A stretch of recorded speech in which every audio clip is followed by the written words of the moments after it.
सास को हुआ अपनी भूल का एहसास। राधा जी एक आम मध्यम वर्गीय परिवार की मुखिया थी। वे अपने बेटे शुभम और बहू मनीषा के साथ रहती थी। एक बेटी सीमा थी जो कि शादी के बाद अमेरिका में बस गई थी। राधा जी के पति की मृत्यु बहुत पहले ही हो चुकी थी। शुभम और मनीषा की शादी को 5 साल हो गए थे, लेकिन अब तक उनकी कोई संतान नहीं थी। राधा जी की बहू मनीषा भी जॉब करती थी, जो कि राधा जी को बिल्कुल भी नहीं सुहाता था। वे जल्द से जल्द दादी बनना चाहती थी, लेकिन मनीषा और शुभम यह अच्छी तरह से जानते थे कि अभी मनीषा का जॉब करना कितना ज़रूरी था। राधा जी अपने बेटे शुभम से इस बारे में बात करती तो शुभम किसी न किसी बहाने से बात को टाल देता था। इसलिए वे मनीषा को ही परेशान करने के बहाने ढूंढती रहती थी ताकि वह अपनी जॉब छोड़ दे।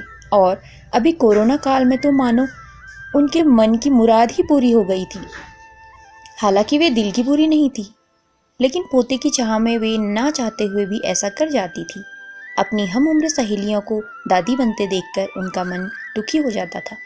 उस दिन भी घर में ऐसा ही कुछ हुआ। ऑफिस में काम की वजह से मनीषा देर तक सोती रही और राधा जी को अच्छा खासा मौका मिल गया।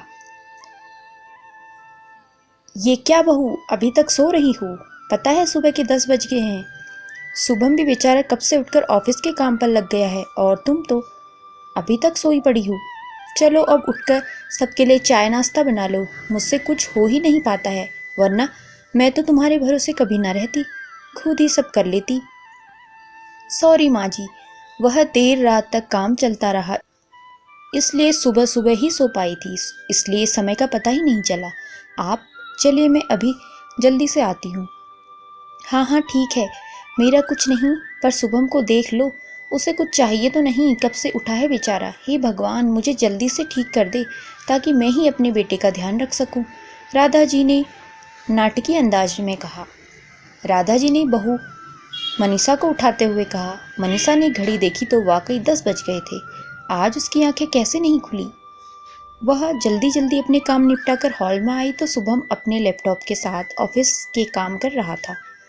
उसने किचन में जाकर चाय नाश्ता बनाया और फिर रात के बर्तन साफ किए और झाड़ू पोछा करके नहाने चली गई।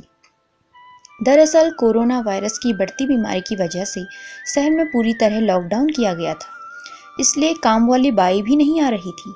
मनीषा खुद एक इंटरनेशनल कंपनी में काम करती थी। उसका ऑफिस टाइम निश्चित नहीं होता था। अधिकतर उसे रात में देर तक काम करना होता था। कल भी उसका काम देर तक चलता रहा, इसलिए वह देर तक सोती रही। मनीषा नहाकर आई तो देखा कि उसकी सास अपने कमरे में अपनी सहेली से फोन पर बात कर रही थी। बातचीत में अपना नाम सुनकर मनीषा सास की बात सुनने लगी। अरे शारदा, तुम भी अपनी बहू को ज्यादा सर पर मत बैठाओ। बहू को ज्यादा उड़ने दोगी तो कल को अपनी नौकरी के चक्कर में वह तुम्हें ही घर की नौकरानी बना छोड़ेगी। मैं तो भाई शुरू से ही मनीषा के नौकरी करने के खिलाफ थी। अब करे नौकरी शौक से, पर साथ साथ घर के काम भी करे। मैं तो बदन दर्द का बहाना बनाकर बैठ जाती हूँ, नहीं तो सारे काम का बोझ मेरे सर पर आ गिरता। मैं कोई मुफ्त की नौकरानी थोड़ी हूँ। मैं तो कहती हूँ तुम भी यही किया करो। सास की बात सुनकर मनीषा की आंखों में आंसू आ गए। वह जिस सास को बीमार समझकर उनकी दिन रात सेवा करती है, उन्हें एक गिलास तक उठने नहीं देती है, सारा दिन घर का और रात को ऑफिस का काम करके थकान से चूर होकर भी उफ तक नहीं करती, उसका यह फल मिला है उसे। माना वे मेरी नौकरी के खिलाफ है, मगर यदि घर की किस्त नहीं होती तो वह भी कभी नौकरी नहीं करती। शुभम का बोझ कम करने के लिए ही तो वह नौकरी कर रही थी। खैर, अभी से मुश्किल समय में वह सास से किसी भी बात पर बहस नहीं करना चाहती थी जिससे घर का माहौल खराब हो, इसलिए वह उनकी बात को नज़रअंदाज करके वहां से चली गई। लेकिन उसकी नज़रों में राधा जी की इज्जत जरूर कम हो गई थी। दूसरे दिन सुबह सुबह राधा जी की बेटी सीमा का अमेरिका से फोन आ गया। सीमा की सास उसके पास अमेरिका आई हुई थी।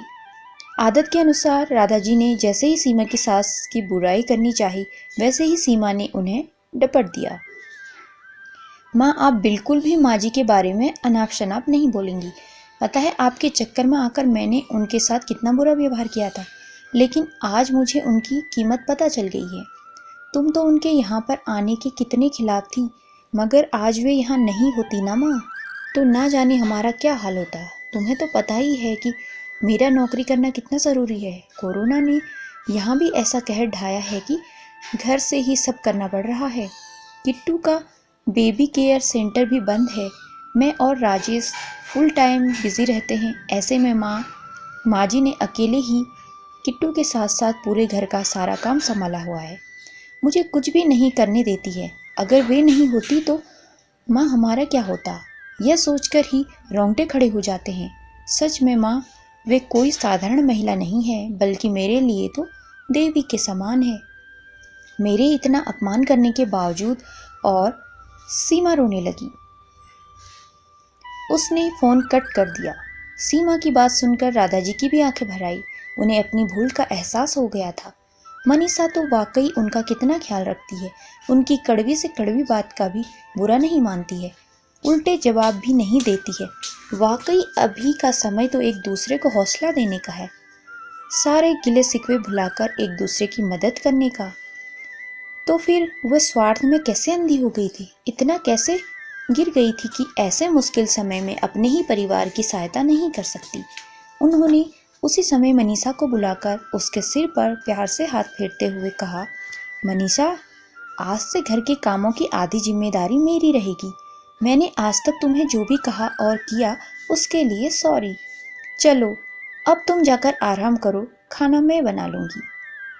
इधर सास का बदला हुआ रूप देखकर मनीषा की भी आंखों में खुशी के आंसू आ गए और अपनी सास के प्रति उसके मन में फिर से पहले वाला सम्मान वापस आ गया था।